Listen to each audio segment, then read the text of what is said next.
स्थिति नेपाल में भी खराब है, लगातार वहां पर भी बारिश हो रही है। नेपाल से खबर बता दें, नेपाल में भारी बारिश का कहर और भूस्खलन और बाढ़ से भारी तबाही वहां पर देखने को मिली है। अब तक 52 लोगों की मौत हुई है, कई घायल हो गए हैं। नेपाल में हादसे के बाद कई लोगों के लापता होने की भी खबर है और ऐसे में राहत और बचाव का काम लगातार वहां पर जारी है। तो नेपाल में भी स्थिति बेहद खराब इस वक्त बनी हुई है। बारिश के बाद बाढ़ जैसे वहां पर हालात बने हुए हैं और कई जगह से हादसों की भी खबर सामने आई है।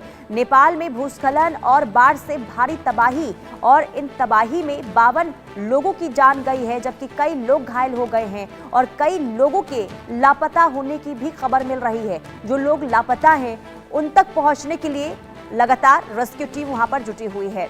भावना हमारे साथ तमाम जानकारी के साथ जुड़ चुकी है। भावना, नेपाल से क्या अपडेट है आपके पास?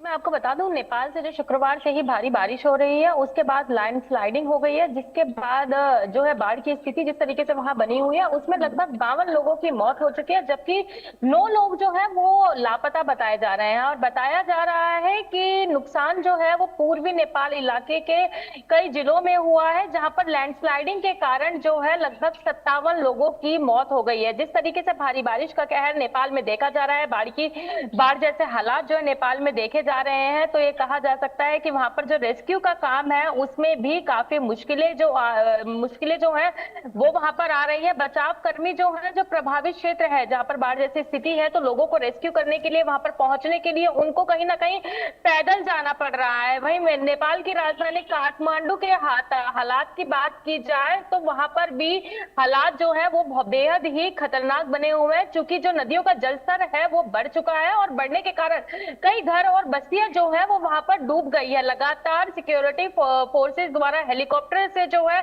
और मोटर बोट से जो है वो लगातार रेस्क्यू किया जा रहा है। वहीं जो है वहां पर अलर्ट भी जारी किया गया है, क्योंकि देखा जाता है कि कहीं ना कहीं नेपाल में जो है मानसून की जब बारिश होती है तो उसकी वजह से जो है कहीं ना कहीं स्थिति जो है वो बेहद ही गंभीर होती नजर आ रही है। क्योंकि इस बार भारी बारिश हो गई है तो इस तरीके की स्थिति जो है वो बन गई है, जिसके कारण 52 लोगों की मौत हो गई है, कई लोग लापता हैं और लगातार हेलीकॉप्टर और मोटर बोट द्वारा जो है रेस्क्यू किया जा रहा है। वहीं मैं आपको बता दूं कि अगर बैराज की बात की जाए तो कोशी बैराज के जो सभी के सभी 56 गेट्स हैं वो खोल दिए गए हैं, क्योंकि अगर जिस तरीके से बारिश होती है तो अमूमन वहां पर 10 से 12 गेट खोले हुए होते हैं, लेकिन अब जिस तरीके से बाढ़ जैसे हालात वहां पर बन चुके हैं, कई लोगों की मौत हो चुकी है, वहीं कई लोग लापता हैं, तो उसको ध्यान में रखते हुए पानी की निकासी हो सके तो बैराज के पूरे 56 गेट खोल दिए गए हैं, ताकि और ज्यादा गंभीर स्थिति नेपाल में ना हो। लेकिन जिस तरीके से भारी बारिश के कारण वहां की स्थिति देखने को मिल रही है तो उसमें कई लोगों की जान जा चुकी है।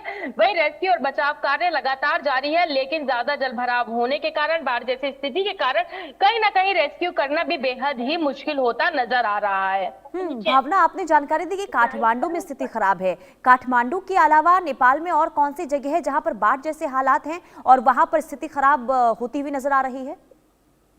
जी, मैं आपको बता दूं कि कई ऐसे इलाके हैं नेपाल में जहां पर स्थिति जो है बाढ़ के कारण जो है हालात खराब होते नजर आ रहे हैं। क्योंकि भारी बारिश है, सामान्य से ज्यादा बारिश हो चुकी है, जलभराव की स्थिति हो चुकी है, तो कहीं ना कहीं उससे काफी सारे एरिया जो है वो प्रभावित होते नजर आ रहे हैं। फिलहाल अगर काठमांडू की बात की जाए तो काठमांडू के कई जिलों और बस्तियों में जो है पानी भर चुका है, और उसी को ध्यान में रखते हुए कि और ज्यादा स्थिति बेहद खराब ना हो, बेहद गंभीर ना हो, उसी को ध्यान में रखते हुए जो है 56 बैराज के गेट खोल दिए गए हैं और लगातार जो है रेस्क्यू का काम जारी है, ताकि सभी लोगों को सुरक्षित और समय रहते सुरक्षित निकाल लिया जाए और सुरक्षित स्थानों पर पहुंचा दिया जाए। फिलहाल अब तक के इस पूरे मामले में जिस तरीके से 2 दिन से भारी बारिश हो रही है, तो अब तक के इस पूरे मामले में लगभग 52 लोगों की मौत जो हो चुकी है, 9 लोग फिलहाल लापता बताए जा रहे हैं, जिनको लगातार ढूंढने का रेस्क्यू काम बचाव दल द्वारा किया जा रहा है। और जो लोग लापता हैं उन तक पहुंचने के लिए क्या कोशिशें हो रही है? और रेस्क्यू टीम को, क्योंकि देखिए आपने जानकारी दी कि वहां पर बाढ़ और बारिश की वजह से हालात बेहद खराब हैं, ऐसे में रेस्क्यू टीम को भी काफी दिक्कतें हो रही है। क्या क्या परेशानी, उन परेशानियों से कैसे निपटा जा रहा है भावना? जी देखिए पुनीता, मैं आपको बता दूं, जिस तरीके से जल भराव की स्थिति देखी जा रही है, भारी बाढ़ जो है वहां पर देखी जा रही है, तो कहीं ना कहीं रेस्क्यू टीम को जो है मौके पर पहुंचने में काफी समस्याओं का सामना करना पड़ रहा है। और कई इलाके ऐसे हैं जहाँ पे रेस्क्यू टीम्स को जो बचाव कर्मी है उनको पैदल जाना पड़ रहा है। वहीं हेलीकॉप्टर द्वारा भी जो है लगातार बचाव कार्य चल रहा है, और मोटर बोट, चूंकि बाढ़ जैसी स्थिति है तो मोटर बोट्स भी लगातार बचाव कार्य में जुटी हुई है और सबको सुरक्षित बाहर निकालने का प्रयास किया जा रहा है। और जिस तरीके से बैराज के गेट खोले जा रहे हैं तो उम्मीद ये भी लगाई जा रही है कि कहीं ना कहीं जो जलस्तर है अब उसमें गिरावट दर्ज की जा सकती है, क्योंकि जो 10 से 12 बैराज के गेट खुले होते थे अब वो 56 की 56 गेट खोल दिए गए हैं, ताकि पानी की निकासी आसानी से हो सके और किसी भी तरीके से और क्षेत्रों में जो है जल भराव की स्थिति ना हो। तो क्या भावना, नेपाल में बारिश अभी भी हो रही है और क्या अभी स्थिति में सुधार हो सकती है बारिश को लेकर? मौसम वैज्ञानिकों ने क्या कहा है?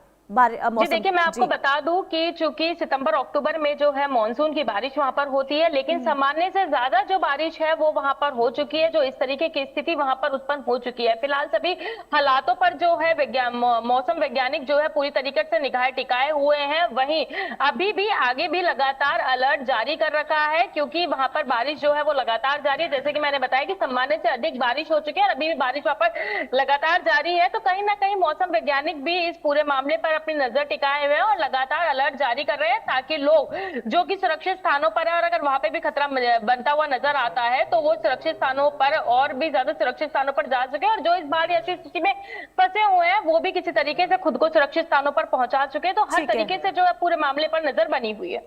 ठीक है भावना, बहुत शुक्रिया तमाम जानकारी के लिए। तो नेपाल की खबर हमने आपको दिखा रहे हैं कि जहां पर मूसलाधार बारिश और भूस्खलन के बाद स्थिति बेहद बदतर होती हुई नजर आ रही है। हाहाकार वहां पर मचा हुआ है। मूसलाधार बारिश के बाद स्थिति इस कदर खराब हुई कि वहां पर बाढ़, और बाढ़ के बाद कई लोगों की जान चली गई है। 52 लोग हैं जिनकी जान चली गई है। कई लोग लापता हैं और उन लापता लोगों तक पहुंचने के लिए रेस्क्यू टीम लगातार रेस्क्यू अभियान में तेजी ला रही है और कोशिश की जा रही है कि जल्द से जल्द लापता लोगों तक पहुंचा जाए और उन्हें सुरक्षित बाहर निकाला जाए, उन्हें सुरक्षित जो है बचाया जा सके। और ऐसे में कई चुनौतियां भी रेस्क्यू टीम के सामने आ रही है, क्योंकि बाढ़ और बारिश के कारण लगातार देखिए परेशानी हो रही है, लेकिन हर एक परेशानियों से जूझते हुए रेस्क्यू